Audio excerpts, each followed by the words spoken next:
Hey everybody, this is Basil. The one you're expecting. But I'm giving you a little disclaimer here at the top, which you should be used to by now. We do a lot of disclaimers. For some reason, we have to do that now. But I'm just letting you know, I was on location somewhere else when we recorded this, and I didn't have a big, fancy, diamond-studded NASA headset when we recorded, so I'm on kind of a piece of junk headset. So there might be a couple times where I sound a little fuzzy or sound a little muffled. It's not my fault. It's technology. All right? Okay, so here we go. You're listening to Canary Cry Radio. Has it not been told you from the beginning? Have you not understood since the earth was founded? He sits enthroned above the circle of the earth, and its people are like grasshoppers. He stretches out the heavens like a canopy and spreads them out like a tent to live in. Those who maintain that the Earth is a globe that spins suggest that people standing at the equator are being whirled around at approximately 1,000 miles an hour. They further maintain that the Earth is spinning around the Sun at a speed of 67,000 miles per hour, and that our Sun is supposedly racing around the center of our galaxy at some 600,000 miles per hour. And yet, you and I both know that on many days it's possible to stand outside without a single hair being messed up by the breeze. We don't have time for a meeting of the Flat Earth Society. We used to call the word world, not globe. I saw that like in the past 30 years how we went slowly. Maybe you're too young, but let me tell you. I saw them slowly go from people all over the world. Many world leaders from all over the world got together. This is a worldly phenomenon. This is the world. I saw them go from the word world slowly, inch by inch, just inserting it every once in a while. So now it's just always the word globe. Notice that? It's not worldwide distribution, it's global distribution. It's global leaders. People all over the world, across the world, to people around the globe. We're now showing you a view of the Earth through the telephoto lens. Okay, we're not receiving a picture right now. How about now? Okay, we don't have a picture yet. You see anything at all, Houston? Okay, Apollo 8, we don't have a picture yet. Alright, we'll put the other lens back on and we'll show you. Apollo 8, we have a picture now. Okay, it's coming in as a real bright blob on the screen. It's hard to tell what we're looking at. Oh, you're looking through some haze on the window too, unfortunately. And the Earth is very bright behind. Here's Basil and Boss. Hey everybody, and welcome to Canary Cry Radio. My name is Basil. And this is Gons. Welcome to episode number 089. 89. And our motto here has always been to think outside the cage, and that might be literal with this episode. There's an old Incubus song called Wish You Were Here, and the lyrics go something like this. The sky resembles a backlit canopy with holes punched in it. Well, that might not be too far from the truth, according to our guest today. The first thing we're taught in school is that 1 + 1 = 2 and that the Earth is a globe. But what if this entire enterprise was a sham, the biggest conspiracy to ever behold humanity? In this episode, we will explore the impossible, the unfathomable, the ridiculous notion that the Earth is actually flat. Our guest is Mark Sargent. He's the champion of the first pinball world tournament in 1994 and has worked in the technology sector ever since. He also happens to be a newly convert to the flat Earth or enclosed world theory. His YouTube channel, MarkKSargent, has published a series of videos called Flat Earth Clues, which he describes as videos designed to get both our heads around the design of the flat Earth system that we live in and who has been involved in the deception to hide it from you. So we'd like to welcome Mark Sargent. Mark, how you doing? I'm doing well. Hi, guys. Thanks for having me. Yeah, you're welcome. Thanks for coming on the show. Yeah. Gons, I just got to make a comment. Those intros are just getting longer and longer and longer as we go. Eventually, it's just going to be me doing an intro. That's going to be the whole show. No, that's nothing. I've had on some shows, I've had literally a 20-minute intro where they're actually doing more of my material than I am. And then finally I get in. It's like, okay, what do you want me to say? You really got to get into the deep stuff. But by the way, the term flat Earth theory and the other term enclosed world. Yeah. Let's just go with enclosed world. It sounds a lot more legit. Well, yeah. I mean, flat Earth. Everybody knows. Everybody's conditioned that the term flat Earth, is synonymous with crazy, with scientific insane. backwardness. Yeah, absolutely. With archaic religious belief, and I disagree wholeheartedly. But I understand the visceral response that some people have to it. So I have been pushing enclosed world, and actually, quite a few of the flat earthers have been saying, you should go with enclosed world because you're not a true flat earther. I was like, all right, fine.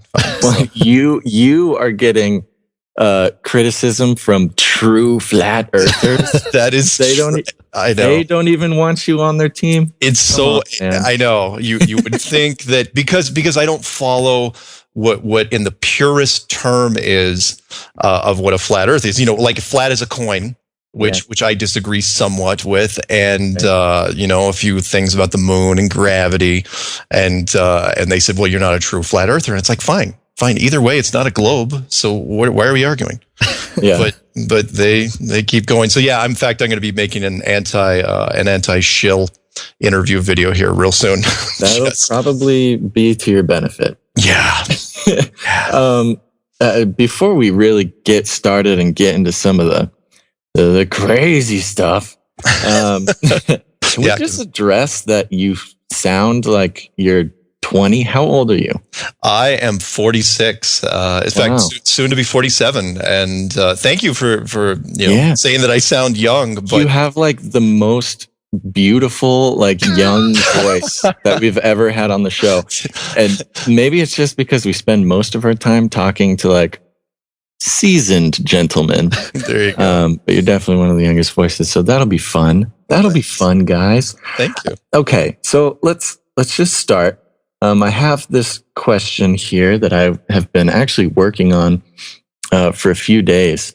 Let me just pull it up here. You've been working on a question for a few days? Yeah, hold on. Here we go. All right. I like that you're pulling stuff out of the blue. Yeah, here we go. Are you ready? Okay. What? Is this a game show? That's it. Just what the heck are you talking about? So we have an enclosed Earth. Give everybody an intro here. This has been kind of at least for me, it's been a recent phenomenon. Like that's come up like kind of I don't know. 2015. Yeah. Oh yeah. We wouldn't be talking about this last year. Not at all. Okay. In fact, everybody that's interviewed me has said the same thing. If you would have a lot of buzz now. 2015, for whatever reason, there's this topic is getting a lot of traction, and everybody said the same thing. It's like, I can't believe we're actually talking about this, and I'm the same way. 9 months ago is when I really started digging into this. Yeah, going through videos mostly, and then literally, I'm not kidding you, 8 weeks ago, I went all in and decided to make some videos. I woke up in the middle of the night with this clarity, that Jerry Maguire moment, and said, there's something to this. There's really something to this, to the point where, the people that had stuff out there. I mean, it was okay stuff, but I felt it was a little staticky.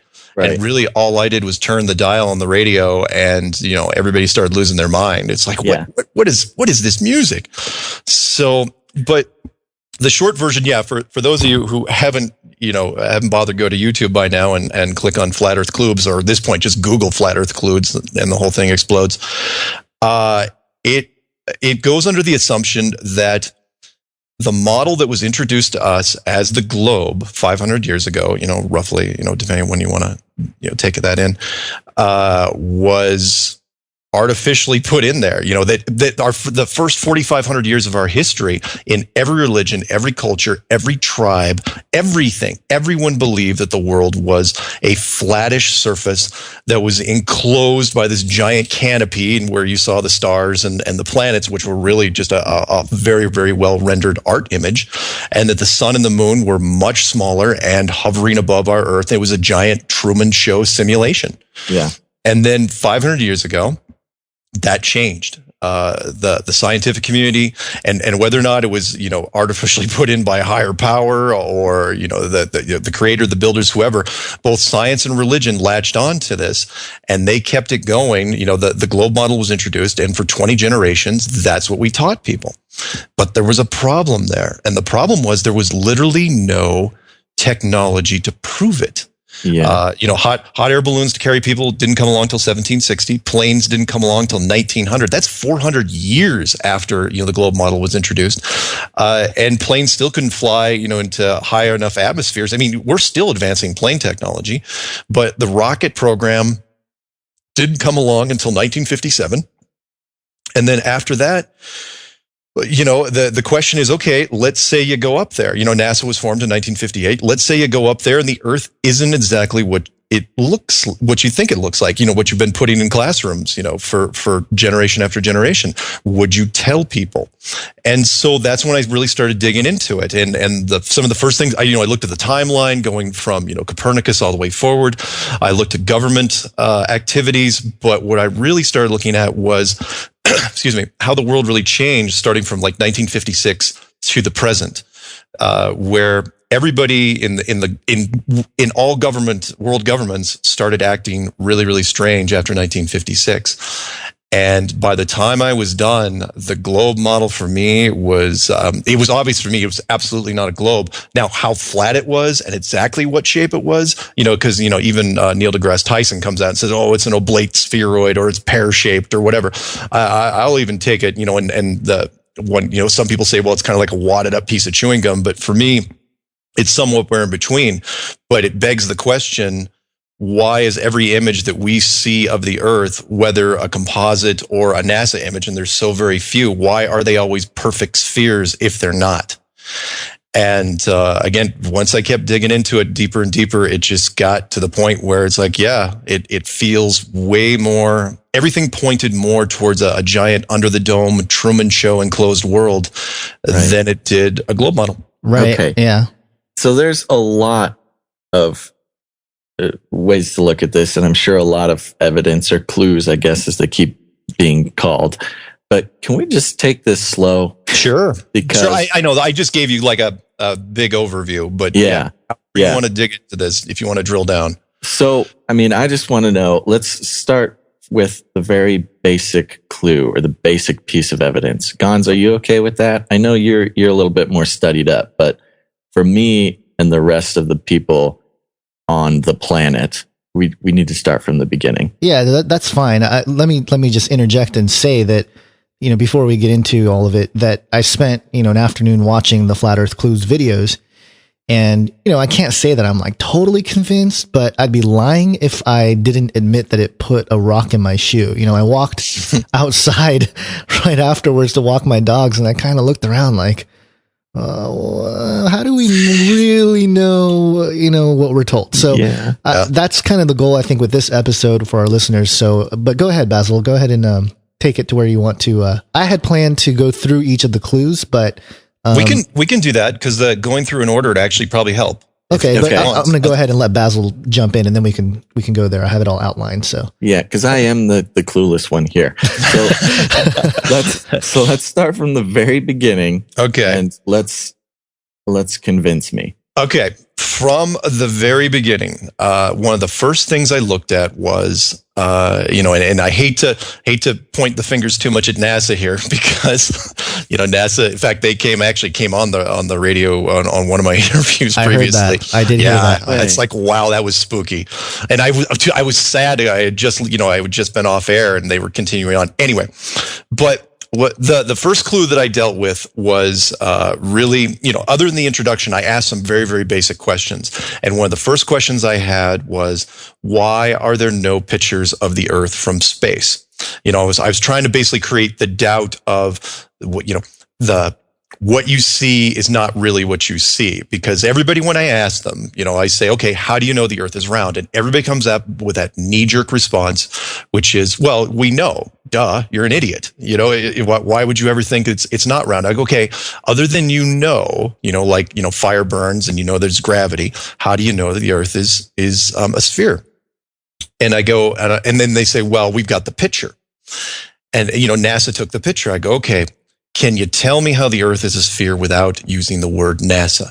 Because if you Google, the Earth from space, and you can do this right now, you will find just rows and rows and rows of composite images. And if you go back not very far at all, 10 years, maybe 12 years, those composite images weren't even there. The only thing you saw... Why don't you explain what a composite image is? Got it. A composite image would be like, for example, if Google Maps, if you use like Google Street View, you have those cars that drive around neighborhoods and they take pictures of every street and then they layer them together in a composite so that when you pull out, you'll see the street. And if you pull out farther, well, they have planes that also fly over neighborhoods and they take pictures of areas in strips. And, the same thing, you could use commercial airliners, spy planes, but a composite image is literally just pieces of a jigsaw puzzle put together to make it look like a whole. So the Earth, when you go into Google Earth, you're not actually looking at a picture of the Earth. You are looking at a series of composite images. It is not literally a picture of the Earth, which was really one of the big selling points when I started this thing was there's no actual pictures of the Earth. The only picture of the Earth on the internet, the one that NASA put their stamp on and said, this is a picture of the Earth, there was only one that was out there that they took in supposedly either 1969 or 1972, depending on when you think that thing was stamped. And literally, that was the only image of the Earth from space. And you'll know which one I'm talking about because it's a real cloudy Earth. It shows the bottom part of Africa and a big crescent cloud system below Africa and then all of Antarctica. Literally, that was the only image of the Earth on the internet all the way through, I believe, like 2004, maybe 2003. I'm still trying to, look at the archives. But when I was looking back in 2000, when I was trying to use it as a desktop, that was the only image I could find. In fact, the first iPhone, that globe image, that default globe image on the iPhone, that is a composite image. That is not an actual picture of the Earth, and everybody admits that. So the question then became, all right, if that's the case, then why aren't there hundreds, if not thousands of pictures on Google? Why can't you just go into a NASA section? And not only NASA, let's talk about all the supposed satellites that are out there. If there's tens of thousands of satellites, there's got to be a whole bunch with HD cameras. GoPros aren't that expensive. There should be a whole bunch of pictures out there.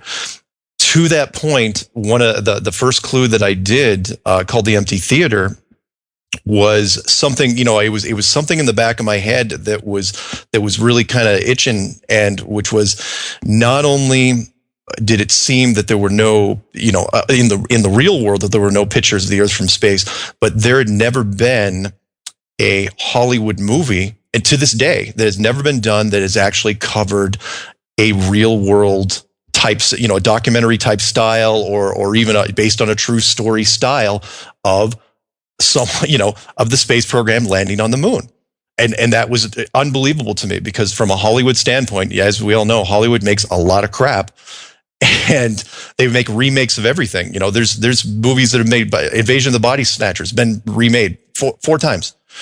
And there's never been a movie of the moon. And so for me, was really casting doubt and the influence of NASA. Whereas, they won't even let the fictional world talk about the moon missions, try to portray it, because it hits too close to home.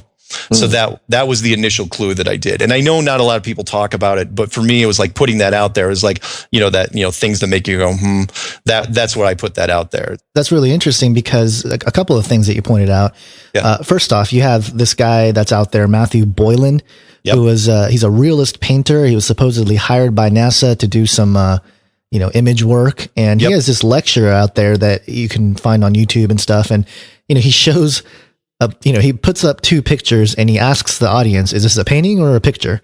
Yeah. And, the audience can't tell. And it's one of those things where it makes you just question, like, okay, even the pictures that are supposedly real, how do we really know? We just have to trust that it's real, so. Exactly. Yeah. There's no, the space program, the space world is really militarized. Yeah. There are two companies out there, SpaceX and Virgin Airlines. They're trying to do their own private space programs, but they're running into huge hurdles and delays and problems. And, that's no accident, in my opinion. It's, because you wouldn't want to let these guys go too far. Right.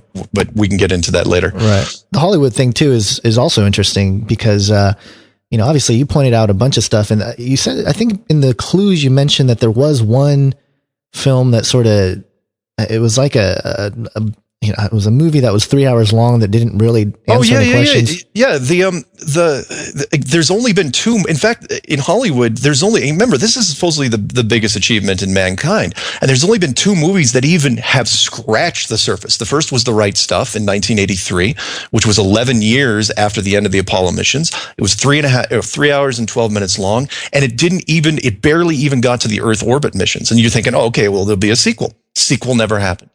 And then there was a big gap from 1983 till 1995 when Apollo 13 came out. And Apollo 13, the entire movie was set inside a capsule that never set down on the moon. Right. And then after 1995, nothing in Hollywood ever touched it, with the exception of the Tom Hanks From the Earth to the Moon. I think it was Showtime or HBO. And forgive me because I didn't remember that one. But it was, that kind of touched on it a little bit, but there's been no Hollywood movie made ever. And I cannot believe I'm the only one on YouTube, because the internet hive mind misses nothing and nobody else has talked about this. It's just, but that's because we've got so many other movies in the fictional world, like Red Planet, like 2001: A Space Odyssey, like Solaris and all the others that reinforce the globe and the space program through association. Right. So nobody thinks about it. So when you ask people, say, hey, remember that movie about the moon? They'll say, yeah. I go, really? Which was it? They go, they don't know. Right. They have no idea. So, and that's weird too, because just recently the movie Interstellar, yes, there's a premise there that the world is under the, it's a near future and the world is under the impression that we never went to the moon. And we actually just had an episode on that topic, but I find it interesting too, just to throw this in there. There's a Red Hot Chili Peppers song with the lyrics. I think it was off the album Californication. There's a line, space may be the final frontier, but it's made in a Hollywood basement. And that could be true. Somebody sent that to me. Yeah, that's really on top of the song lyrics today, guys. Hey, these musicians, they know the truth apparently. Yeah. And they put it in the music. Yeah. All right. So anyway, but we got a bunch of clues to cover. So I'll just jump forward ahead. So the bird wall was the big one though. By number 2, I was that was my point of no return. And the bird wall covered an American explorer. His name was Admiral Richard Byrd. He was the youngest admiral in the United States Navy, American hero and a big time explorer. He did the North Pole in 1926 by plane. And then for whatever reason, they sent him down to the South Pole, and from 1928 till 1957, when he died, he all his missions were in the South Pole. And he did, big missions, and he had done a whole bunch of missions, big operations before 1950, and then it was almost like he was looking for something. And for me, and I really didn't say this in the clues, but I felt he was more of a point man that, call who do you want, government, secret society. They knew what he was looking for, but he didn't seem to find it. So he goes back to the States in 1954 and does this interview. And we were so lucky to get this, and it's on YouTube. You can look it up, Richard Byrd television interview, CBS, somebody on CBS released it. Yeah. And he comes on and he starts talking about Antarctica, and how wonderful it is, and it's going to be, this next great resource, and how important, and from a money standpoint, you could see he was hyping up all the companies. He said, there's a mountain range made out of coal that could fuel the entire world. There's oil, there's minerals, there's uranium. All these countries are down there. Everything's great. They're getting ready for their next mission, which occurred literally less than a year after that interview in 1955, called Operation Deep Freeze. He goes down there in 1955 in Operation Deep Freeze, runs from 55 to 56, and whatever they didn't think they found, before that point, that's when everything changed in 1956, because the world, and it's completely hidden, the levels that things change from a government standpoint. So everybody left the ice almost immediately. That was, that's a big indicator. Russia, England, Australia, New Zealand, everybody left it. Everyone who was going to make money left the ice at the same time. Russia and America starts up their rocket program, like their lives depended on it in 1957. And then by 1958, they start firing nukes straight up, both Russia and the United States. Now, 1958, NASA is formed immediately. They keep firing nukes. 1959, they simultaneously discover. So here's what 1959 is a great year, because not only do they NASA announces, because Van Allen works for NASA, announces the Van Allen radiation belt, supposedly this super, super dangerous, lethal band of radiation in sort of like a dome structure above the Earth. And at the same time, they close off Antarctica permanently. They form the Antarctic Treaty in 1959, and they seal off millions and millions of square miles, depending on how big you think it is, from everybody, all countries. So 10 nations signed it in 1959, and every nation that became economically viable after that also had to sign it. So if you own a country and you become a tradable partner in the world, they throw this piece of paper in front of you. By the way, you can't go down to Antarctica. And you say, well, how long? You say, ever. You never get to go down. And for me, that goes against especially in America, that's really bizarre. Yeah. From a capitalist point of view, oil companies have the power, the backstage pass to everything. And you're telling me they can't even petition to go down there? Come on. It didn't make sense. Not only that, but Russia and the United States Russia and England were still rebuilding from World War II. They could have used the resources. Nobody gets to go down there. So you see, so at the same time, again, you create, and I thought it was a bad move on their part. I do not believe the Van Allen radiation belts are real by any standpoint, but they announced it in 1959. And then they seal off Antarctica in 1959. And everybody says now, because there's another treaty on top of that, it's an environmental treaty. People go, oh, well, it's because of the penguins, you can't go down there because of that. And it's like, really? Because 1959 environmentalism wasn't even a word. It wasn't even in our vocabulary. Heck, Greenpeace wasn't even founded until 1971. And that was, a couple guys in a tie-dye shirt and a boat. No, they had no power in 1971. And so when those two things were sealed off, all of a sudden you had your X and your Y axis. I'm sorry, your X and your Y axis. And I thought, all right, it's starting to smell like structure. And that's where... What do you mean by that? Well... For me, it came down to a couple things. First off, it was like, okay, I was designing in my head, because I came from a game development background. I was like, okay, how would I build a flat model? But somewhere during that, I had to say, okay, how would I hide a flat model?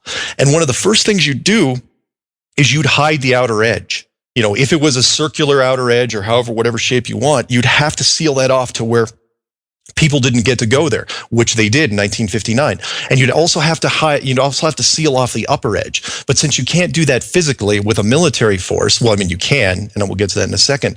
One of the first things you're going to do is scare people. And that is, okay, well, there's a radiation layer there that's so lethal that no one should ever think about going up there, which discourages private companies. Not only that, but in 1958, you create NASA, which is basically the militarization of space. So that everything, and they were the only, between them and the Russians, they were the only people that were going up high enough to do anything. So basically you control the access to both the ceiling and the outer edge, which again, as I was looking, I was going, yeah, that's exactly how I would do it, with the limited resources you had at the time. So, okay.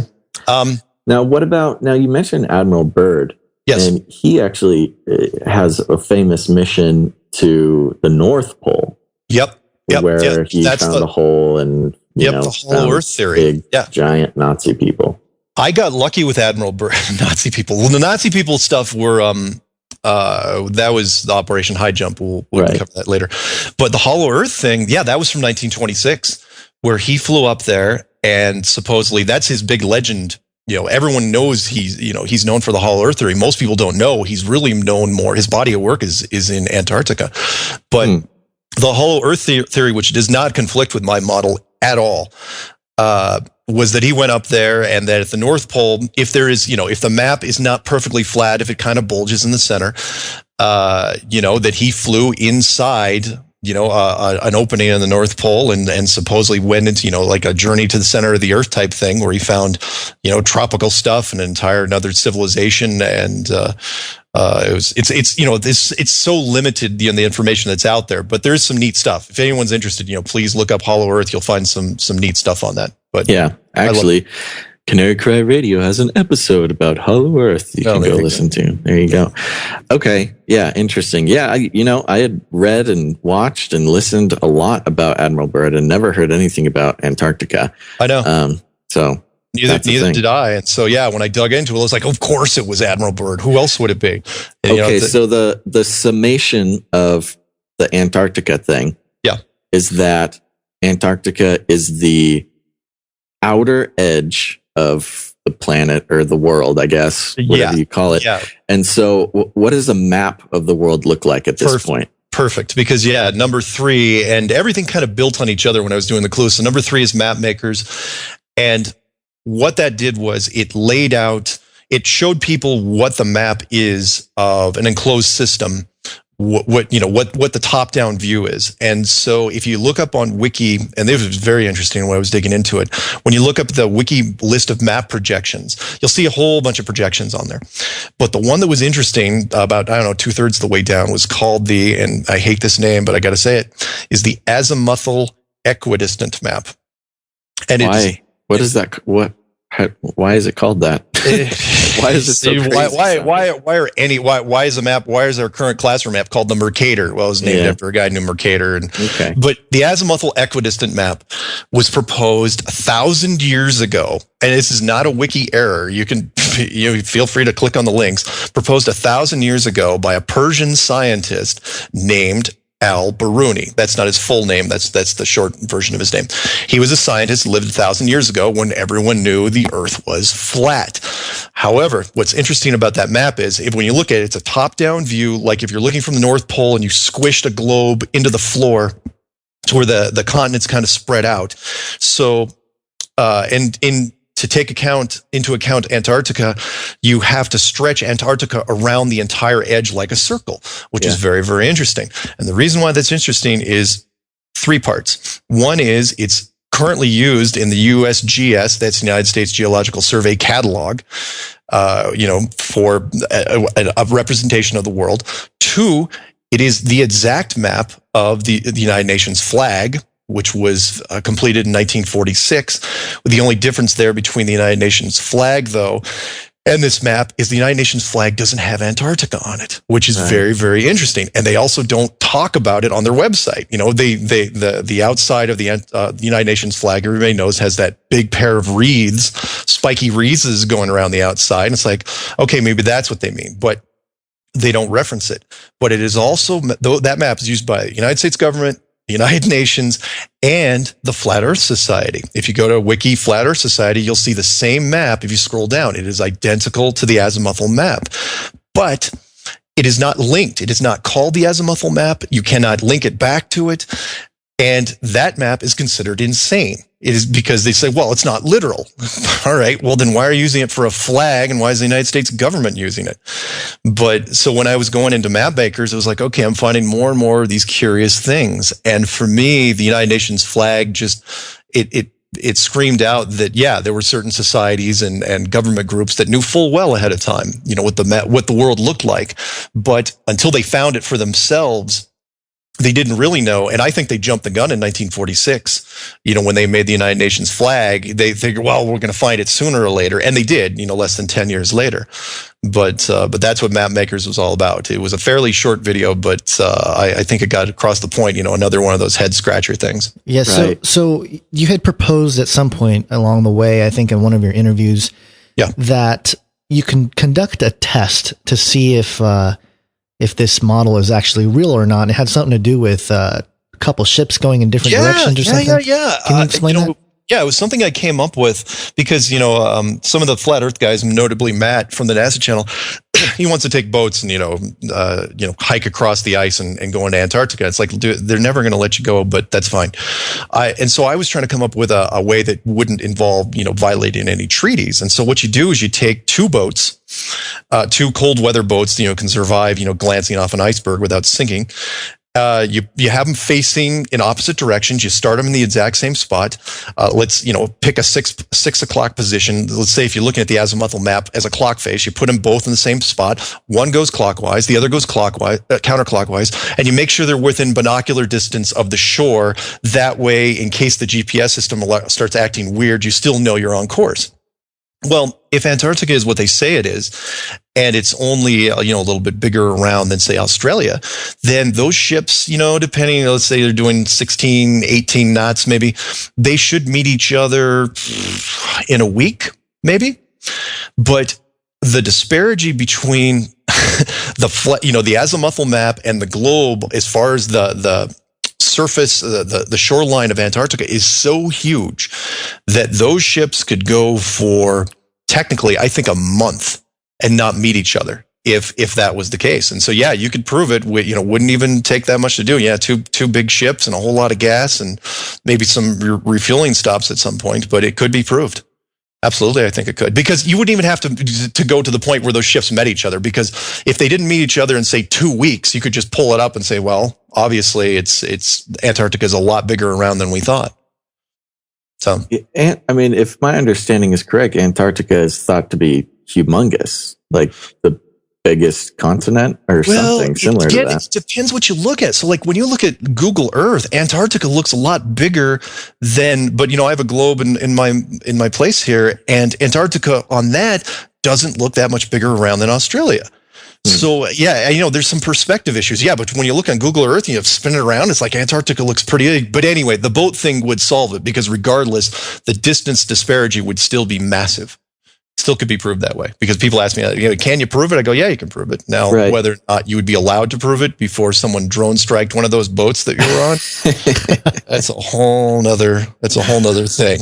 But anyway, Let's jump to clue 4. I mean, you have you talk about Shell Beach, and I'm just going to let you run with it.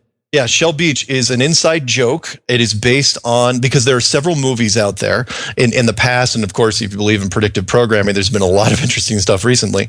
But Shell Beach was based on a 1998 movie called Dark City, done, I think, in New Zealand or Australia, which talked about a very, very small enclosed world, only the size of a city, and that it was circular. And they built the buildings literally up to the edge, and they kept confusing people, altering their memories to where they didn't know they were an enclosed system. They just thought they were living in a city. And Shell Beach was a mythical beach that everybody had a memory of, but nobody knew how to get there. And so that's where I kind of built off of it on. So I used Dark City as an example, but the one that, of course, everybody relates to because it did so well in the theaters and it was well reviewed, was The Truman Show. Right. Which was, from a simulation standpoint, I was saying what can be done. And, The Truman Show, the dome structure, if everyone remembers I think it was also 1998. The Truman Show was less than 20 miles wide, and it went along those lines of, if you have a person that's born into a system like that, will they believe it? Absolutely, they would. And, the show, because of the plot twist they threw in there, he discovered that he was in a giant dome-like structure. Now, what was interesting about that for me was that you didn't even, as you made a Truman Show bigger and bigger, let's just say you expanded it to 100 miles or 500 miles or 1,000 miles, things actually from a design standpoint got easier. Yeah, you'd have to build, the structure, and then that'd be a lot, but if that wasn't a main concern, all the little things on the inside got easier, because you wouldn't need many actors. Because once people were born into the system and you had a generation or two involved, you didn't even need to, you didn't need actors at all. Once you got to a certain size, it just became self-perpetuating, which was fantastic. And I even, I threw in that M. Night Shyamalan movie there, The Village, to prove my point. It's like, look, we can do this now without a dome. You can raise kids in literally any sort of simulated environment you want, And they will believe it because because we're conditioned. It's like, why would anyone lie to us? The same thing goes along with the globe in the classroom. They are going to believe the globe in the classroom because why would their teacher, why would our parents, why would anyone lie about the globe? So that's what Shell Beach really, really dug into. And in addition, I throw out the weird little predictive programming stuff that's been out lately, like the TV series Under the Dome, the Simpsons movie where the whole city was trapped under the dome. The Signal, the city that was flying in space that was under a dome. There's a bunch of references out there that are very, very interesting. Yeah, and shows what can be done. Yeah, a lot of this stuff. I mean, it sounds good in theory, but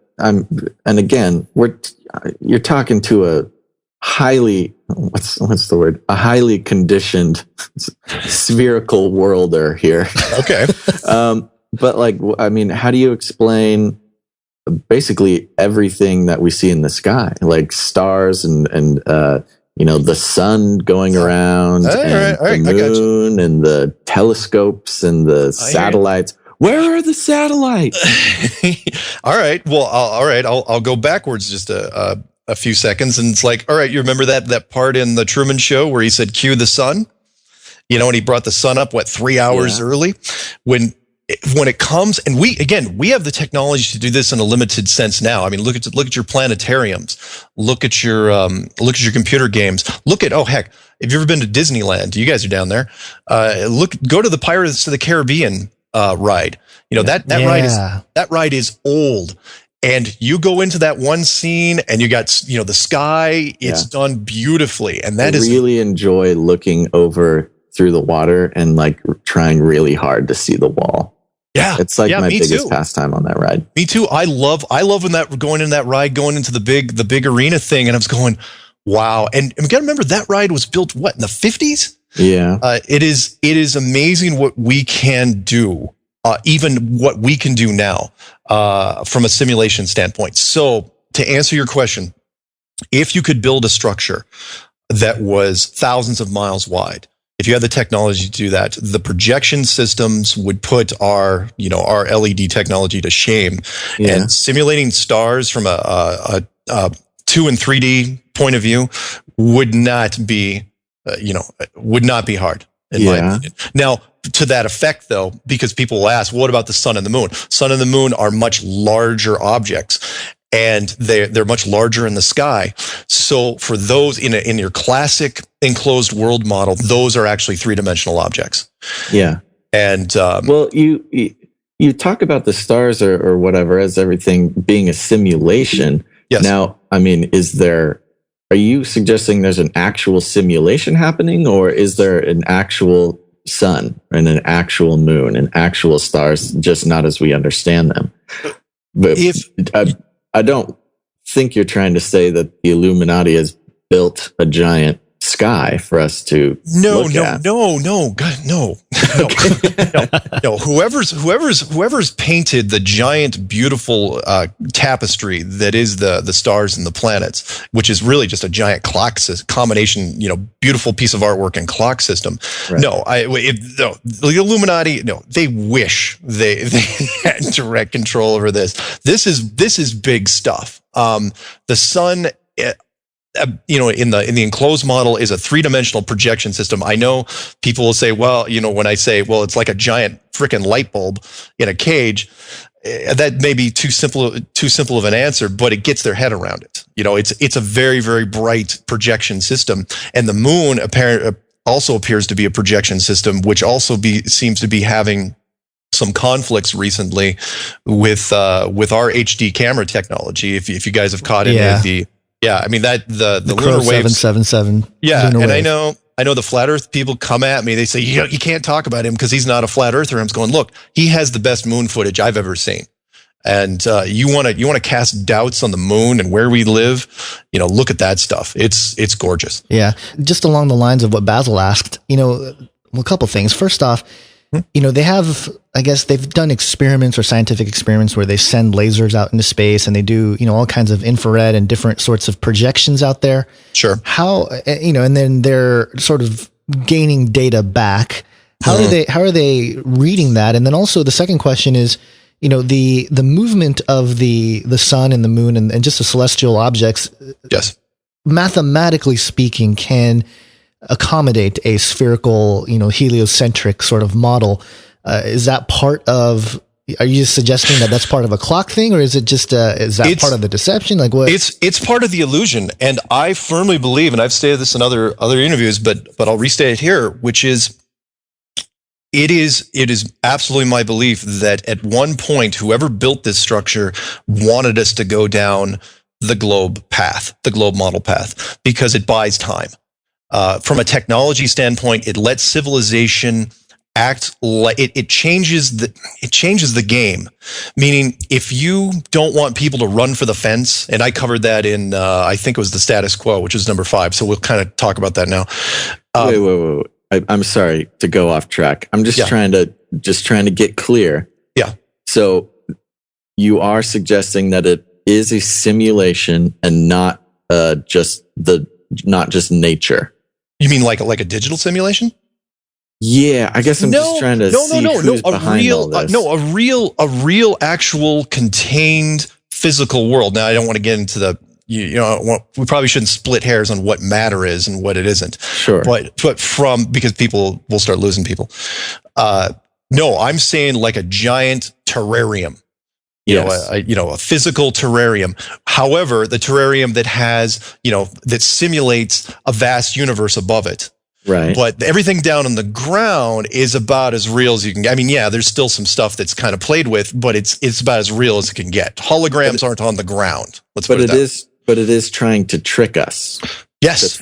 Okay. Absolutely. It's trying to trick you, because you got to get to a point in which I talked about in status quo, which was number 5, which was people act differently than the other creatures of the world, like, in an animal preserve. People in animals in an animal preserve act perfectly naturally because it's a very vast system. It's hundreds of square miles and even if not thousands in some case. But if you put a human in that, eventually they're going to reach the edge. And if they reach the edge, that's when the problems start, because people don't like being contained.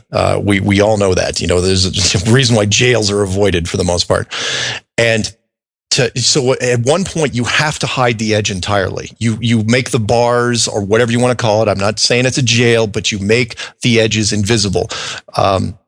You have the climate, get more and more aggressively harsh once you get out to the edges. But the big thing is you make them believe that the globe model is there, because that way they don't even look for the edge. Because otherwise, if that flat map was still around even a couple hundred years ago, leaders and empires would be dedicated to try to find, to map out their world. But if you say it's a globe, they're not going to look for it, because at that point there's nothing to look for. It's like, we'll just go in circles and circles and nothing ever is going to happen because it's a globe. Yeah. And that I feel that was good. That was a natural process that was supposed to be discovered at a certain point. And the authority, if you want to call it, the super rich or the governments or royalty or, the Illuminati or whoever you want, at that point, they decided to keep it going artificially. I think even they didn't know for sure, because they didn't even have the technology to see it for themselves. But in 1956, all that changed. And then they made the decision. It's like, you know what, let's just keep things, the status quo. We're not going to change it. We're not going to give any power back to religion. We're not going to, let people develop spiritually. We're going to keep this going as long as we can. Right. Okay. And you actually outline in that status quo video, you sort of project on how things would play out in your perspective. Can you sort of share with us what? Yeah. Initially I had thought, and I kind of tempered that by the time I got to number 10, Hiding God, which was, I talked about how, if you're coming from a government science background, the people that are discovering this, what happens when, because all the religions of the world, the big 5, but all of them really want their version of the Holy Grail. And what if they had because everybody's looking for that mystical object, that object that can solidify spiritual faith. What if everybody got that object at the same time? Well, governments wouldn't necessarily be in trouble. Not then, but science would might take it on the chops for a while. And even though I think the authority in question would be able to recover, it would take some years to do, and have to be a lot of retooling. I don't think they want to deal with it. There's a saying, men really won't, are resistant to giving up power. And even if that power is just a transitional shift. And so it was really a warning to religion in general, saying, look, this happens. You don't want to go down that road of, science is the root of all evil. We should burn down all our universities and do all that. But that would be a big concern. If you're the authority, if you're the government, are you going to roll those dice? They don't take chances like that. And so for them, even if they found the firmament, even if they found a structure with the handprint of God on it, that is something that would benefit them to hide. Yeah. And to keep the status quo. Right. Why I did it. Now, I hope this isn't off track too much, but if we're on a flat Earth or a, whatever you want to call it, Truman Show, what's underneath it? Excellent. Like in what space is this being, what shelf is it sitting on? And that I talked about in depth perception somewhat, but we'll talk about this now. What it's sitting on, and a lot of people have asked me, one, how thick would it have to be? And so when I went to depth perception, I went into the basic layout. I reviewed, it's like, okay, take the azimuthal map, continents in the center, saltwater ocean around, that fills everything in, which is great from an exploring standpoint because it reduces ocean exploration by like 95%. And all that took was 3% salt solution. That's fantastic. You take the increasing cold on the outer edge, decrease in oxygen levels when you go up, and a decrease in temperature.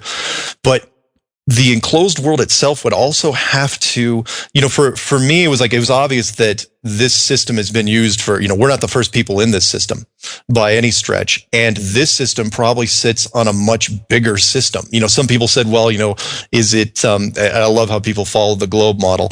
It's like, is our world just a flat, a flattish world that's sitting on top of a bigger globe? That's like, yeah, maybe, but it doesn't have to be a globe, but is it sitting next to a whole bunch of other globes, in a giant, massive structure with ice in between these circular pockets of life? Right. Very, very possible. And so kind of has a multiverse feel to it. Yeah. And is it, again, I didn't want to get into the Russian stacking doll argument, but because, you start to lose people, it's like, are there more dimensions literally sitting on top of this one? So, are we in a fixed, circular, dome-ish system that have more domes on top? Right. It's a fascinating concept, but I try to do it one world at a time. Do you have like a calculation or an idea how tall you think this dome goes? I mean, you mentioned the Van Allen belts. That's funny you'd mention that, because that is one of those point of contentions that even the Flat Earth societies, the different groups disagree on in wide ranges, because even though the government, you could look up like high altitude nuclear explosions. So when the United States and Russia started doing their high altitude nuclear tests in 1957, and they ended in 1958, and they ended at the end of 1962. They seemed for like the last 2.5 years that they were just probing the shape of this thing, like what you were saying. And the highest ones I saw on that, I think, were about 400 kilometers. So, and that would be, you wouldn't need, it doesn't have to be that standard snow globe, that giant high arcing thing, because the technology is really limited on the ground. Planes cap out at 10 miles, roughly, commercial aircraft. Spy planes, depending on who you talk to, maybe 20 miles. And then after that, you wouldn't need that much. So it wouldn't be like a snow globe. It'd be like a shallow sports stadium. That's a good analogy, because if it's really, really wide and it's only 400 miles high, that's a pretty shallow dome, but that does all you need. There's so much efficiency that appears to be built into this. Why waste the space? So for me, I'm saying 400 miles or less. There are other people that say, 1,000 miles. It's like, whatever. So you don't think that there is an actual sort of like outer space where there is no gravity. You kind of float around. That's an excellent point. And people have asked me that a lot. And I say, because again, that reinforces the globe model. And I say, look, yeah, you could have space, but you don't need it. Right. You could have just a giant room on the outside, or as some people have pointed out, because of all the ice falling and the stories of all the great floods. It's like, what if this dome is a sealed underwater system? And they use the Genesis thing, the waters separating the waters, from Genesis 1:7, if I'm not mistaken. So at that point, it's like, okay, yeah, I mean, either way, I don't think it's space. Whether it's an open room or area with more pockets of this, and it's a cold weather environment, whether it's an open, it's a free range system, either way you could go with it. But I guess according to some Science and Space Foundation info, low Earth orbit is somewhere between 124 and 1,240 miles above the Earth's surface, something like that. Yeah. So do you think that, like the International Space Station and stuff like that is it up there? Is it actually floating up there, or are they? Yeah. All right. You just sounded disgusted. I'm sorry. Ugh. There's the ISS, unfortunately. ISS, gross. The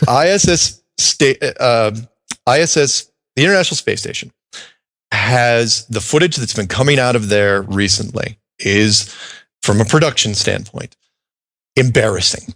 It is so, the people, for those of you who haven't checked it out yet, please look up ISS hoax on YouTube and watch the videos. There's three things I'll point out, the three obvious ones from a production standpoint, and this will answer your question. The first one is, why is every shot on the ISS no bigger than a commercial jet airliner, which coincidentally is how they simulate, and they're fully, you can take tours, you can do this yourself. There's private companies that do this. In 727, it's called the Vomit Comet, and where they simulate how they train astronauts in zero gravity. That's the first thing. It's like, why is no section ever wider than the commercial jet airliner? It's a big space station. You don't have a mission control room. You don't have a bridge like in Star Trek. You can make these rooms whatever size you want. Just connect them together. Second thing is, why are there no hatches between the sections? This is like a submarine, all right? There should be doors between all these sections. And when you see them flying around, and they do it really, really quick because it's limited time and simulated gravity, why are there no hatches? If what you're saying there is there's no safety backup, you get a single micrometeor, if you believe in this whole space thing, micrometeor, that whole station is doomed. If you have no hatches and people are just, you should be in a spacesuit at all times, right? Mm. The third one, the part that just sunk, and everybody can see this, is, just look up permed hair. The women, at one point, they decided, during the simulation, they were going to perm their hair, the ones with long hair, and let them, do interviews. And it's horrible. It is so awful. And it was the least, it's like, what, you couldn't pull the hair back? You couldn't make them wear a hat? You couldn't make them cut their hair? In fact, the brunette lady, who was called Medusa in one of those hoax videos, she actually cut her hair just like a month ago. Cut it real short, because I'm sure they said, because hers looked the worst of all, because they didn't perm up the way, it looked like snakes. But that's to make it simulate low gravity or something? Yeah. Well, or no gravity. Have it be bouncy? Well, it'd be a great hair commercial. The problem they had with that, and I know why they did it. Not why they permed the hair, but I know why they, again, that was the last option they should have chosen. The reason is if you look on the normal flight simulators, those 727 simulators with women, is because it's kind of like underwater, where a woman's head will move one way or the other, and then the hair will follow like a trailer. So you can kind of it's like, wait, why did she move to the left so suddenly? Why did she move to the right? And that's part of the question. It's like, the ISS should be the most stable place ever. And yet there's these weird little gravity jostles where all of a sudden it's like the whole place is being bumped. And if you follow it, it's like, well, yeah, it's turbulence because they're in a freaking plane, because you can't see turbulence, even with our advanced technology. Anyway, so, to answer your point, when it comes to satellites and anything that's up there, it's like, okay, if we have the technology to do the ISS, and fine, if you say you can see the ISS in a telescope, fantastic. Why are they faking people up there? Why do you have to do that? Why not just make it real? Why fake it? And if you're faking that, how in the world can I trust any satellites? In fact, anything above spy planes, in my opinion, I have huge doubts. Right. And actually, I think I've seen, I don't know about the specific ones you mentioned, but I've seen footage from allegedly the ISS or something, something in low Earth orbit. And the guy says something to the effect of like, we're flying over Boston or something like that. And, yeah. There was a girl. I think I know what you're talking about. A guy probably did it too, but there was a girl that they were doing like a morning show, like a live thing. And she actually said where they were calling from, where they, it's like, really? Yeah, that was pretty bad. It's like, and who doesn't edit that out? Why in the world would you honest to God, the director from that should just be fired, fired outward. It's really awful. Now, just before we continue on with the clues, though, how do you think that? Do these people know that they're lying to the world? What? I don't know. I think they don't know why they're lying. It's not that serious. Meaning, the original astronauts, the Apollo astronauts, I think were kind of like the Capricorn 1 guys, where they had to let them in on it. It's like, okay, here's the deal. You're not going up there. We knew you wanted to be heroes, and they were going to be, that's why they signed up. But and most of them were on board. A couple weren't. They're not with us anymore. Yeah. And, but when it comes to all the new people, they're just Air Force employees. They just sign a non-disclosure agreement. They don't even have the right to ask why. So it's like, look, you're going to go up here. You're going to do this. You're going to say your lines, and that's it. And no, I have no doubt in the world that they don't know why they're doing it, but at the same time, they've signed a non-disclosure to where they're just going to do it, and they're not going to ask, and they'd be smart not to ask. Yeah, if they want to keep their job. Yeah. So, just while we're on the subject of satellites and things floating around, we have so much technology that allegedly relies on satellites. Cell phones and GPS and things like that. Like, why even tell us that they're satellites? Why not? That probably goes into your next clue, kind of. A little bit, but yeah, it does go into the long haul. Like, why don't we just have towers or something and just forget about satellites? Unfortunately, once you start, it's that tangled web syndrome, and that is once you start the lie, any technology that builds on the lie, you have to perpetuate as well. And I'm sorry, because there's a lot of money that's been spent and burned probably, on stuff that isn't actually used. But the GPS system, which went online, I believe in 1995, in my humble opinion, was designed no different than NASA, was designed with the sole purpose of keeping this thing about as far under wraps as you can, because one, it reinforces the globe model just with the title alone, the global positioning system. But two, the global positioning system, which was designed, created, by the United States military, the Department of Defense, it is a military system. It tells you not only where you are, but where they want you to think you are. So for the most part, it works great, right? Supposedly. Do I think it is involved satellites? No, I don't. And here's why. When it gets to the southern hemisphere, which what I talked about in the long haul, it came down to, remember I was saying, how would you hide something like this? There's certain rules that apply. One, the space program has to be absolutely fabricated from day one. Two, there can be no actual NASA certified photographs of the Earth, because you can never get that high, you can never get that far away to actually take a picture. But the big one, the one it's super fun, is that if you're using an azimuthal map, the map changes the dimensions of certain oceans. Meaning, if you're in the northern hemisphere in the azimuthal map, it's not that exaggerated, because you can, even though it's really interesting, like how you're flying from San Francisco, like over to Japan, you're hugging Alaska for some reason, but on an azimuthal map, it's a straight shot. On an azimuthal map, there are the two farthest points on that map are Australia and South America. And those two spots should not, they are exaggerated. Meaning, if you tried to take on a globe, if you're flying from Australia to South America, you just go across the South Pacific. It's a 7,400 miles. It's a quick trip. Shouldn't be that big a deal at all. But if you're using a literal azimuthal map, then that ocean, South Pacific, becomes really, really stretched on the outside. So you can't take the ocean, which means you have to take a shortcut, which means you have to take a flight that doesn't make any sense on a globe. And for people that don't know what I'm talking about, try to book a flight from, say, Buenos Aires to Sydney, Australia. There's no reason why that flight should connect through Los Angeles or San Francisco. It's on a globe, it makes absolutely no sense. But on the azimuthal map, it's almost an exact straight line. And statistically speaking, that is way out there. There's no, the fact that it's a straight shot, it gives so much more credence to that map. And that happens all the time. Flights that'll go, to the Middle East. And then back down, these big triangles. But if you look at them from an azimuthal map, they're just short little dog legs. They're way more efficient.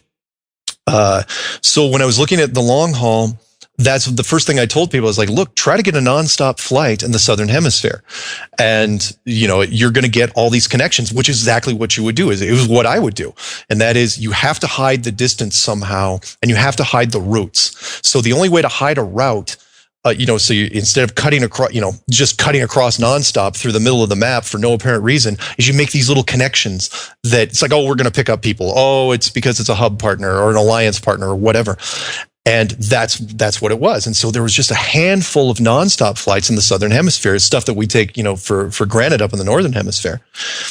And let me connect to number 9, which was, because I said that, there was a lot of people that wrote me and said, oh yeah, people's logic just slays me. How they just dismissed the fact that 95% of the flights in the Southern Hemisphere were connections. That didn't bother them. It's like, wow, there's obviously these nonstops. It's like, okay, fine. So I looked at some of these nonstops, and I was looking at some of the real-time GPS-based flight things, and one was called planefinder.net. That was my favorite, and I was watching these planes. I was looking, I was like, okay, how are they doing this? How are they hiding this? Which is why I called number 9 the magic show. And I was watching these planes leave South America more specifically, and as they got over water, they disappeared. And they were dropped off the GPS system entirely. And their logs were also changed on the individual flights. They were changed to estimated, they were changed to approximate. I was going, wait a minute, it's a GPS system. Why is this being dropped? And I was going, I get it. It was being dropped because they don't want to show you the routes. However, the people came back to me afterwards, after they saw that clue, and they said, maybe it's even more serious than that. Maybe they can't cover anything in the South Hemisphere, because if you're trying to hide the fact that the satellite system can't hide it, physically cannot do it, then even your tower, fiber optic, radar stuff, even that is stretched to the limit to where you can't do anything. And I was going, well, either way, either they're lying and covering it up, or the system doesn't exist in the first place. Either way, it's bad news, both ways, but it was fascinating. So, the GPS system, completely in doubt. It hides the planes from the point, when they get over water to within an hour of their destination, then they pop back on the screen, and then they're there. And I was going, that's exactly how I do it. Yeah, because you don't want people looking at the routes. Well, it can sure get me to Home Depot on time from where I'm at now. The Northern Hemisphere, not that bad. Not that bad. That's interesting. Okay. All right. Well, I get it. I see where we're going here. All right. So, what do you want? Well, let's just go. It seems like you skipped a clue. We went I did 7 to 9. So creative force. Fill in the gap here. That was my pick-me-up vid, which, because I had a lot of people that were emailing me and calling and saying, look, you just changed us from a small speck and insignificant speck in the middle of a giant universe to like a one-room apartment, and I'm getting small world syndrome. I'm going, all right. I go, one, I think it's a very nice one-room apartment. It's very intimate. So what I did was creative force. I really talked about, I tried to give people kind of a pick-me-up story where, I opened with the, even though I never said it by name, I opened with the Tower of Babel story from an enclosed world, which was I think it was very interesting because, I went to Sunday school a lot, and that story bugged me from a globe standpoint, because, the Tower of Babel story, if everyone knows, the tower that's supposed to reach to heaven by one of the very old civilizations, not ours, that doesn't make any sense on a globe because one, it's not going anywhere, and two, the globe's spinning around, so it's constantly moving. Right. It's like, what the heck? But from an enclosed standpoint, like a Truman Show, that story makes a lot more sense. Right. They have purpose, they have ambition, and so I kind of spun it like that, and I had so many people are saying that was Babel you were talking about, right? It's like yes, thank you for picking up on that. But at the end, I kind of delved into creative force, delved into like why something like this would be built. Yeah, and I touched on the fact that humanity, for me, our big shining light, our big redeeming feature seemed to be our creative force. The fact that we can create so many beautiful things. Yes, there's a lot of ugliness in the world, a lot of hate, but there's so much good, wonderful, beautiful, inspiring things that we create. And so that's what and everybody's a part of that same system. Right. And by the time in fact, it was funny because when I was making Creative Force, I remember thinking about the narrative as soon as I woke up, and I was getting kind of emotional. I was going, yep, absolutely. That's what I'm doing today. Yeah. So, what's interesting, and this is just a little Basil rant here, which is in an enclosed world, an enclosed system, that would solve a lot of problems for time travel. Just saying, because a big problem that I've been trying to get through is time and movement are connected, and you're trying to move through time. The Earth, the globe, hypothetical globe, Earth, moving through space is moving through space. So if you go back 100 years, you're just going to be floating in space where the Earth used to be. Blah blah blah. But if it's not moving, time travel. Boom. Solved it, everyone. We've been following my journey for time travel for like 3 years now, and you've opened my eyes. Nice. And you're right. It would be mathematically way simpler.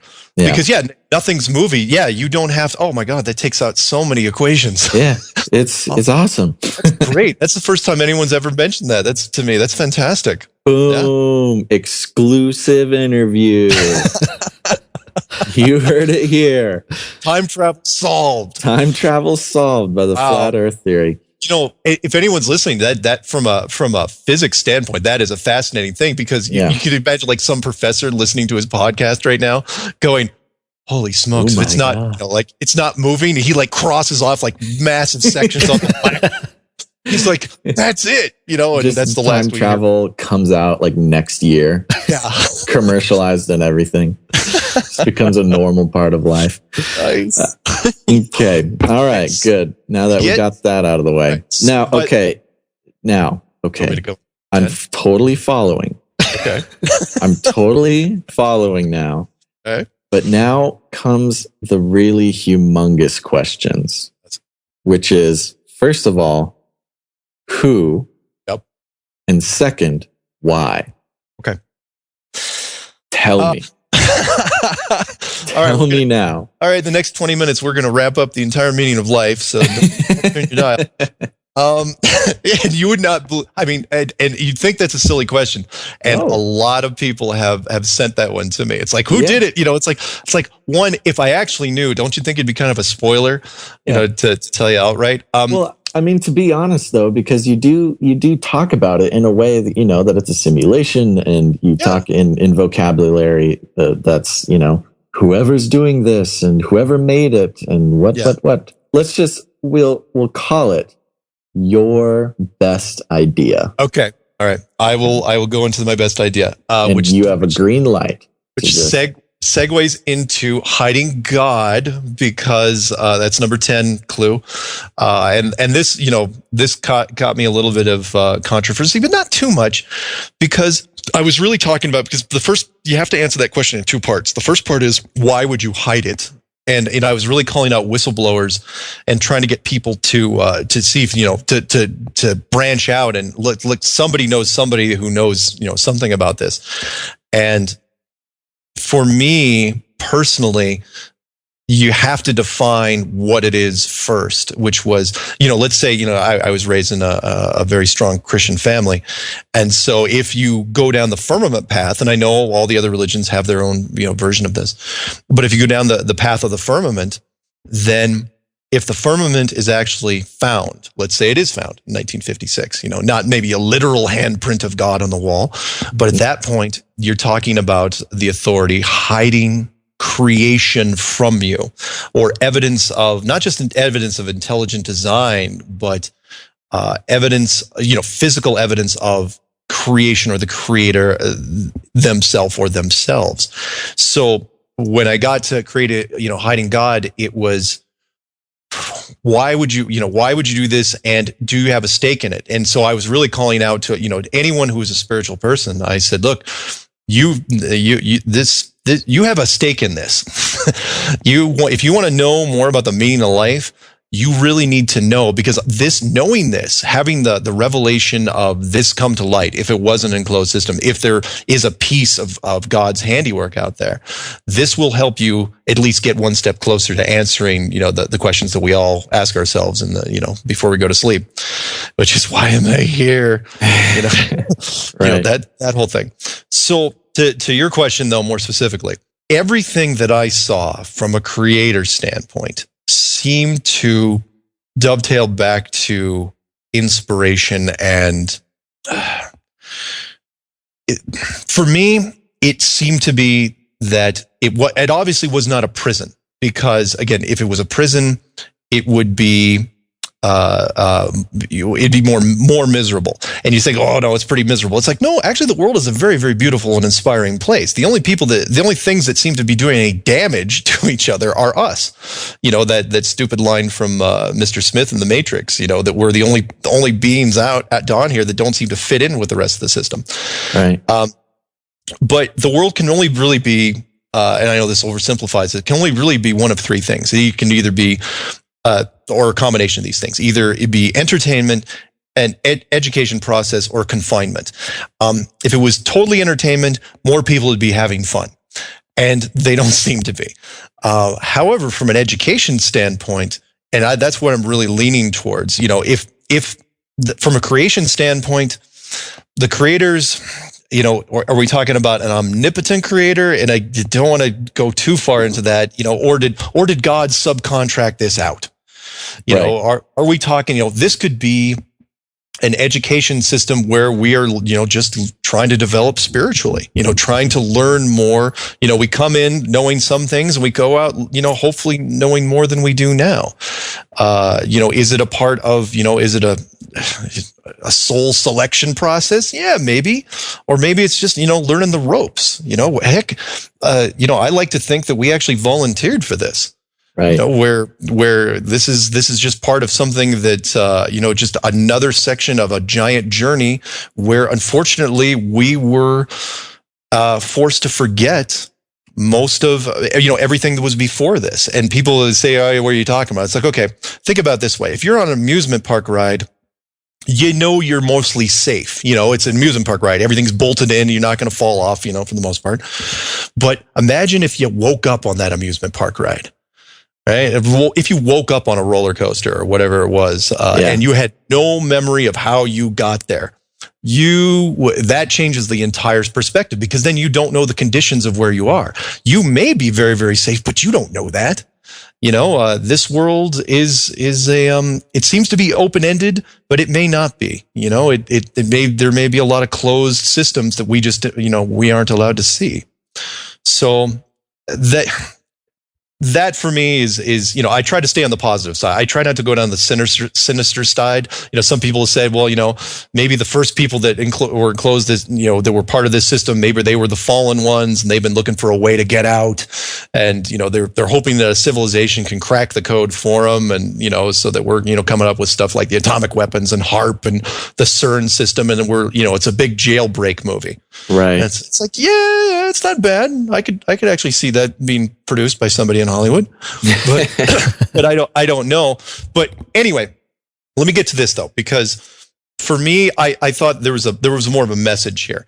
I think that because by the time I got to 11 Souls in the System, I talked about that this is the only conspiracy out there that could actually be turned into something good.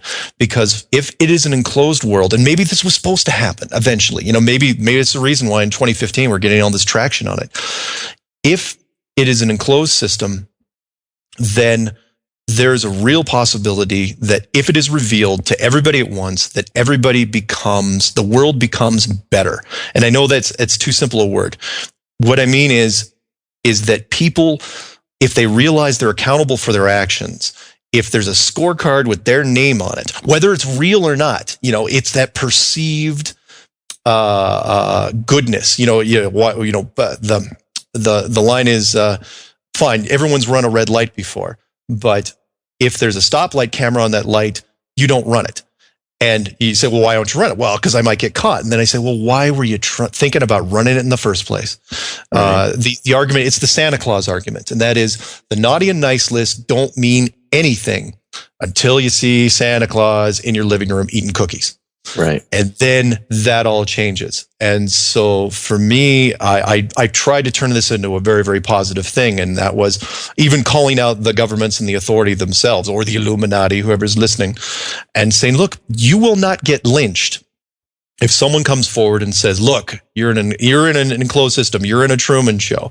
Because even though the initial reaction by the public is, oh, we're absolutely going to lynch you, they can't, because now they're under the accountability clause, which is, would anyone do anything malicious to anybody else if they knew there was a chance that they were being graded on it? And I said, look, wars would end, hate crimes would end, burglaries, murder.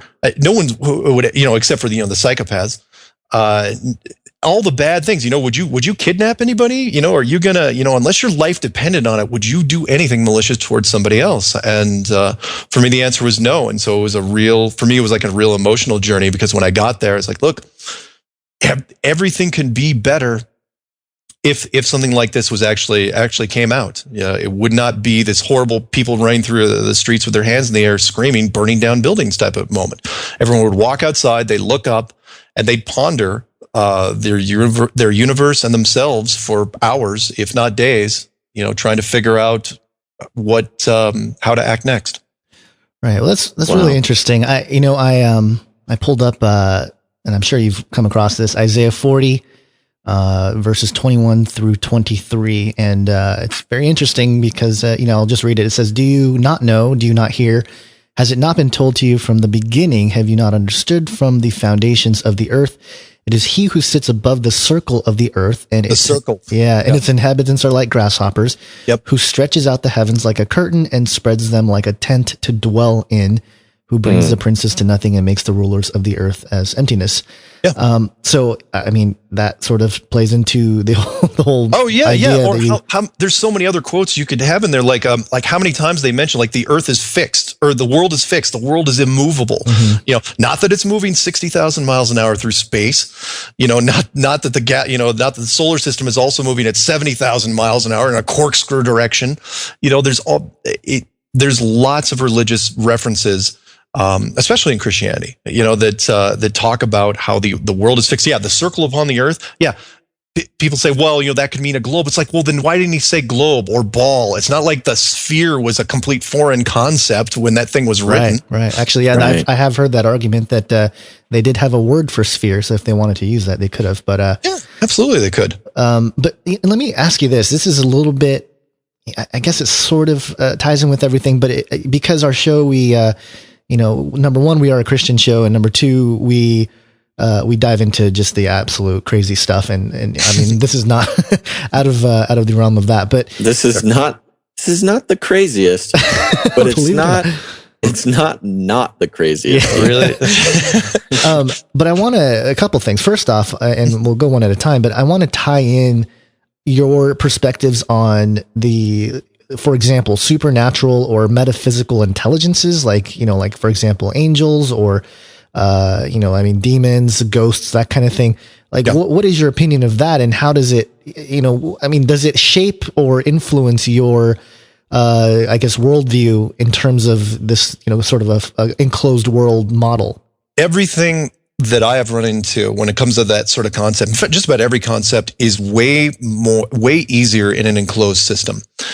In fact, when it comes to, angels and demons and interdimensional beings and all that, it becomes way more intimate and easier because, like the time travel thing, dimensional shifts become way easier in a fixed system. Mm-hmm. So, if we're talking about, everything from, the fallen ones, the angels falling from heaven, or, angels interacting with our civilization, so much easier from a frequency standpoint because you don't have to deal with anything else. But to answer your question, I don't think anything changes as far as semantics go. I think it just becomes, from a physical, tactical standpoint, a practical standpoint, it just becomes way, way easier for the angels. It's like they don't have to worry. Because if nothing's moving, the frequency, it's literally just like walking down a hallway. With a whole, literally easier to get around. Yeah, it's literally just a series of doors. Whereas before, it's like, okay, you're talking about, okay, are they following the Earth? Are they outside the solar system looking in? Are they constantly in a geosynchronous position? It gets trickier. Yeah, but, that's interesting. I never really even thought about that. Yeah, or I'll give you one more. Because I don't know if you would have mentioned it, there was I can't remember which chapter and verse it was, but when the second coming, it always bugged me because it was like, okay, everyone on the world sees the second coming at the same time. And it's going, well, how does that work on a globe? It's but on an enclosed system, that becomes way, way easier, and then it's just like, everybody literally sees it at the same time. Wow. Yeah, that's true. Now, yeah, go ahead. Well, okay. I mean, just going with that, everybody sees it at the same time thing. Yep. And we've kind of already covered it, the simulation of the sun and yada, yada, yada. But, eclipses are another thing that happen. They're like, well, you can't see it if you're in America. But if you were in China right now, you'd see an awesome eclipse. Yeah. That's how it always is. Yeah. But, fitting that into an enclosed system is a little bit harder unless, you just have... A little bit trickier. Solar eclipses where the moon running in front of it. Yeah. You're going to run into those weird, which is why I still, again, flat earth guys, the purists will say, well, no, it's a two-dimensional object. It's like, look, if the moon is more of a three-dimensional object, that I think is real, where the sun, and don't think it's a coincidence, by the way, that the moon fits exactly in front of the sun. Right. I love that. It's like somebody was lazy on that design. All right, I'm not saying lazy if God says. So I just think it's awfully convenient. Yeah. That with a three-dimensional, remember, because the moon can move both up and down, up and down, left and right. It can shift around. So the solar eclipses, that's fairly easy. The lunar eclipses, though, that's a little trickier because it's got to be all artificial. Because on a flat system, there is no Earth between. There is no ball between the sun and the moon. And again, I think Crow 777 did some neat stuff on the blood moon where, he's trying to explain. He's going, look, there's something wrong with the blood moon as well. I'm sorry, the lunar eclipse. It looks artificial, and I was going, yeah, it has to be artificial. Absolutely. Yeah. He was pointing out something about the solar eclipse, and he was talking about how you can see through the moon a little bit on the outer rims and stuff like that. Yeah. Which is why some of the flat Earth guys will say, well, it's got to be two-dimensional because you could see, partially through it. I'm just going, well, yeah, but it doesn't have to be, there may be some flaws there, but I still think it's a three-dimensional object. Right. But anyway. Right. A couple more. I mean, I had a second part to that, but even before that, what has been the biggest challenge? Like what made you, after you decided that we're in a closed sort of flat Earth system, what made you think, maybe I'm wrong in the last, 8 to 9 months or something?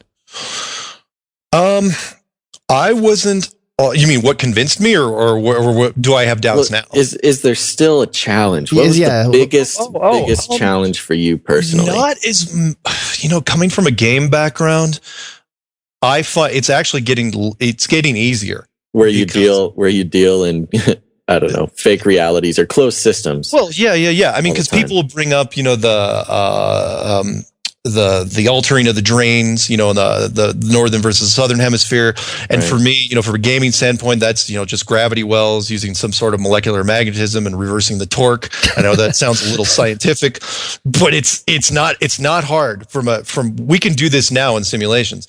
When it comes to meteors, people ask me meteor questions. All the time. I'm going, look, that's easy. Just introduce a piece of metal at speed, you know, from up above, and you know, like a rifle bullet, and firing to make sure, you know, the angle's not too shallow. Make sure you don't hit any population centers, like that close call in Russia. Was it last year or 2 years ago? Yeah. And there's a neat little video of like supposedly a UFO coming in at the last minute and blowing that, you know, intervening. I was going, well, yeah, because somebody screwed up on that.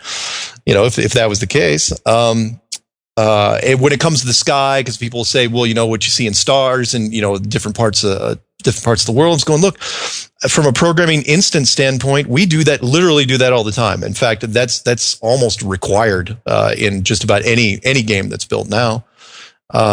So yeah, for me, it's gotten easier because everyone's thrown in these questions, and I've never gotten to a point, though, if that's what you're asking, where I've said a stickler, or I said, you know what?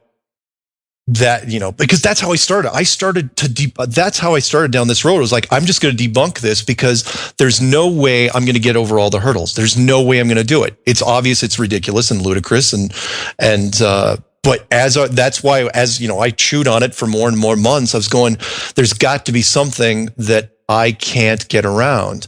And there was nothing, to the point where now it's like, okay, all we really need is literally, by the time I got to number 10 and 11, I was like calling out the government saying, look, the jig's up. I've got this. I already know what you guys are doing. And I do not think this was supposed to be kept a secret forever. You know, from their standpoint, I think, you know, if they wanted to stop, you know, because people said, you know, won't they do like a staged event or something really big, or start a world wars, you know, to keep people from learning? I was going, yeah, maybe, but maybe they'll do the right thing. You know, maybe they'll change the world for the better. And, you know, I'd like to give people the benefit of the doubt. Right. So. Right. Yeah. I mean, it goes back to every time I hear a rejection or maybe a challenge, it's usually centered around, you know, I've been in airplanes. I know a guy in NASA. I know, you know, it's never like, I don't know. I tend to see that it's never really a thorough addressing of some of the points you bring up. And maybe in time, there'll be something that makes us go, oh, well, that's a good point. But in general, I've seen that it's mostly, you know, how dare you? I have a brother in NASA, and you know, like that kind of thing. Like when NASA called up Ground Zero, and you know, NASA calling up Ground Zero after I'm off the air and saying, I can assure you it's round. And I was thinking, oh man, you guys were so lucky I was not on the air at that point, because I would have just come after you. It's like, really, because I feel so much better now. It's like, well, I can absolutely assure you. And let me throw in one more thing. Yeah, I know you were running out of time, but which was the point where in fact, I found this during my journey, where if you look up on Google, you can look up third-party evidence of Apollo moon landings, and NASA has gotten so slapped around. You know, because the internet's just been shredding them. They have no chance from the internet hive mind, that they opened up a secondary wiki section called third-party evidence of Apollo moon landings. And literally it says at the top, you know, third-party confirmation that is not NASA or the US government. And so it's basically saying, don't take our word for it. Here's other people, other countries that will vouch that we went to the moon. And you look through it and it's horrible. They're just, you know, they're not confirming anything. It's like, really, this is what it's come to? Right. Yeah. And I feel bad for NASA, but at the same time, look, you guys had a good run. But it's good 60 years, but it's time, guys, because at this point, nobody's buying it anymore. I mean, seriously, I think anybody under 25 is pretty much going, oh yeah. They're just, that's an interesting one. We had, you know, Buzz Aldrin recently come out and say we need to get to Mars, and I mean, there's all kinds of stuff like that going on. Yeah. Which reminds me, that is one thing that people got to remember, and that is NASA is the only organization. There is no government organization. There is no private enterprise that releases stories on such a clockwork pace as NASA does. every single month they release stories that make them seem more relevant. To the point it's like, we've got this probe going out, which means you're on a globe. We're going to do a new mission, which you're on a globe. There's a face on Mars. There's a weird thing on Saturn. Look at these pictures we did from Hubble. They do it so regularly to the point where it was that reality show thing. It's like, oh yeah, we're going to put people, we're going to send people to Mars in 2024. It's like, what? No, you're not. Yeah. you're not, because you can't, the technology, the hive mind detection technology keeps pace with NASA to the point now where they wouldn't dare fake anything like that now. They couldn't. It would be horrible. Go to moviemistakes.com and then tell me you're going to do that. It's never going to happen. Yeah. One last question, and again, our audience is mostly from a Christian worldview, and I would like to know, since you said you were brought up in that faith, and I don't know where you stand on it now, but what does the person who was Jesus and what he represented, what does that do for you in light of all of this?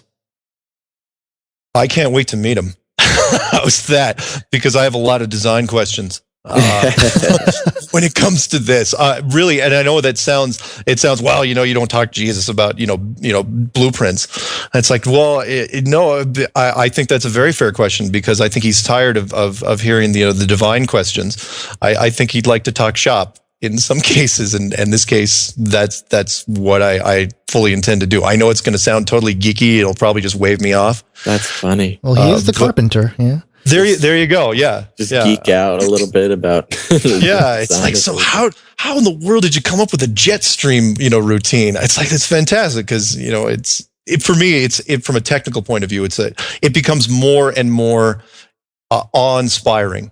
Let's put it that way. You think that when you break it down, it becomes less inspiring. It's like, no, it becomes more, because there's so much detail involved that it's very humbling.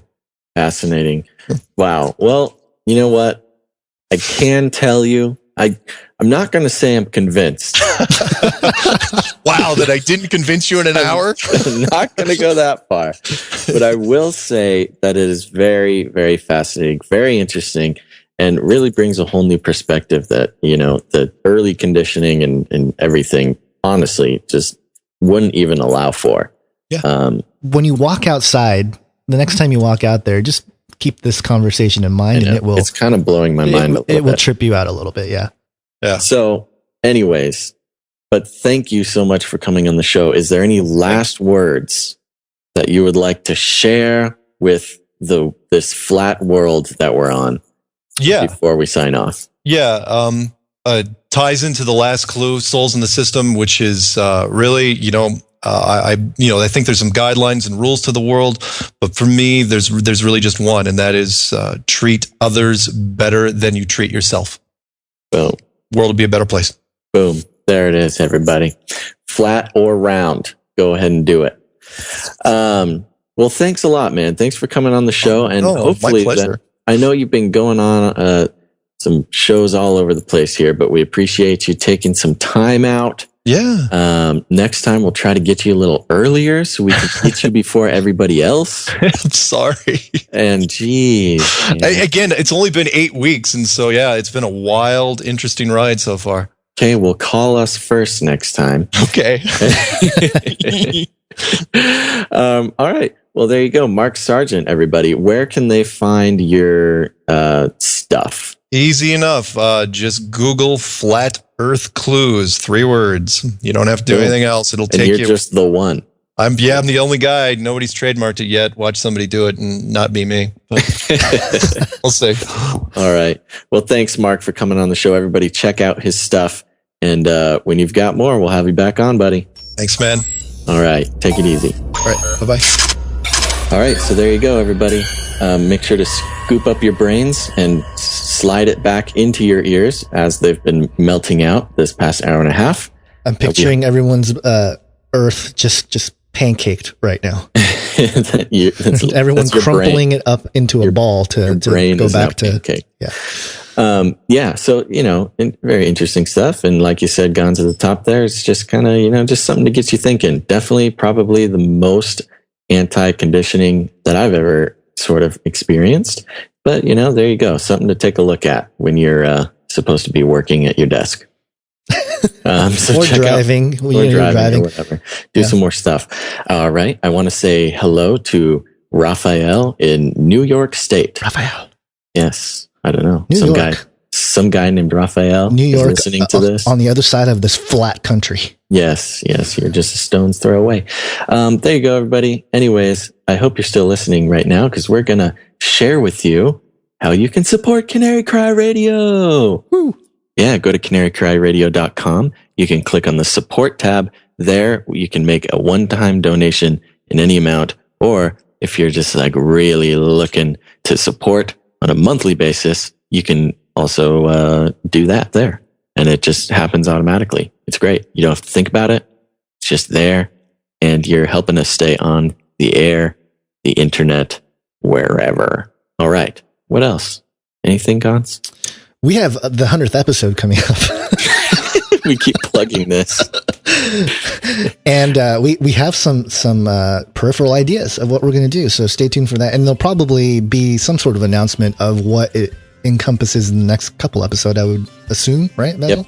Yeah, sure. And it might involve more people than it'll be a party. Think. Yeah. It'll be a party, so get ready. Put on your party pants, everybody. All right. Okay. Goodbye.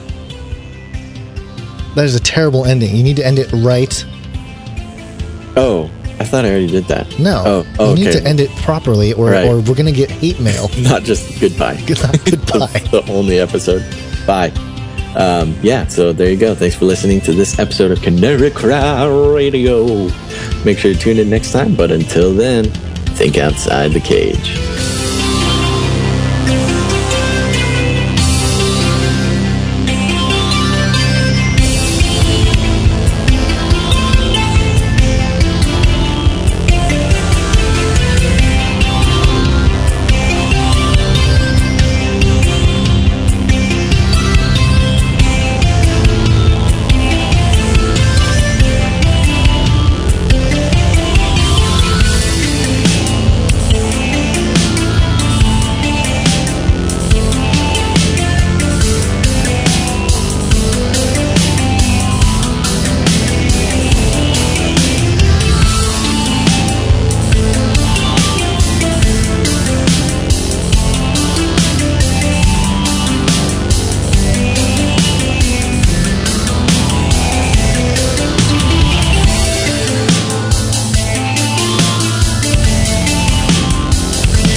Hey guys, this is Gons. Basil doesn't know I'm doing this, but this is just a little extra gem for anyone that's still listening. Now, first off, I know this topic was probably pretty heavy, pretty confusing, maybe even ridiculous sounding to some of you, but I do want to say that there's a lot of drama in the sort of conspiracy world right now concerning this topic of flat Earth. And there's been a handful of people that have come seemingly out of the blue and started talking about this, making videos on YouTube and whatnot. And Mark, our guest on this episode, has actually been accused of being a shill. And I expect the best in people, so I'm not calling Mark a shill. I'm really not. But I do want to share some other views of the flat Earth model that are out there. And this comes from a guy named Matt Boylan. I referenced him in the episode early on, but his model of the flat Earth is different.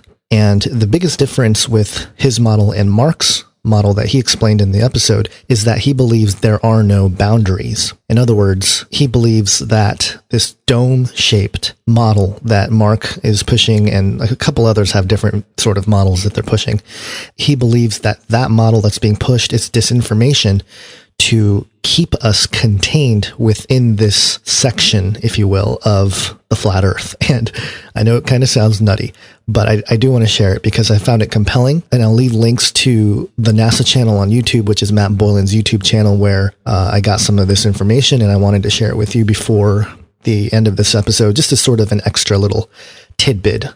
But according to Matt Boylan, and I guess it's not Matt, it's math, like numbers, math, Boylan. Anyway, according to him, the ice sheet of the Antarctic that surrounds the current Earth, as we understand it, it's still flat. He promotes the idea that it's flat, but he believes that there are other land masses on the other side of the large ice sheet. And he wants to do this expedition basically where he goes straight across the ice sheet into this other landmass. And he believes it's Atlantis or, whatever you want to call it. But he, if I'm not mistaken, believes that the flatness of the universe, so to speak, extends either infinitely or much larger than simply the Earth that we know it. And he believes also that there's a sky and space and that sort of thing. So it's a little bit different from the enclosed model. And what Matt Boylan is suggesting is that the reason why there are people coming out with this enclosed flat Earth model is because the elite know that there are other land masses on the other side of the ice sheet. And what they want to do is pretty much leave this land mass, if you will, or this Earth mass, if you want to call it that, and go to this other place.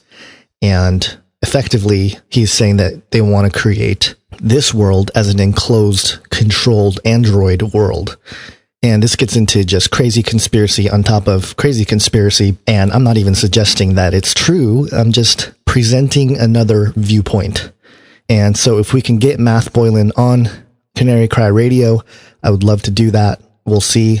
We'll reach out to him and whatnot, but I do want to throw that out there. And there's another guy named Eric Dubé, who is also a flat earther. I'm not entirely sure on exactly what his model is, but there's a lot of stone throwing going on in the conspiracy world, everyone calling each other a shill. And so just wanted to relay that information to you, because if we are truly thinking outside the cage, then even the crazy notion that the world is flat inside a dome should be pushed. Hope you guys enjoyed the episode.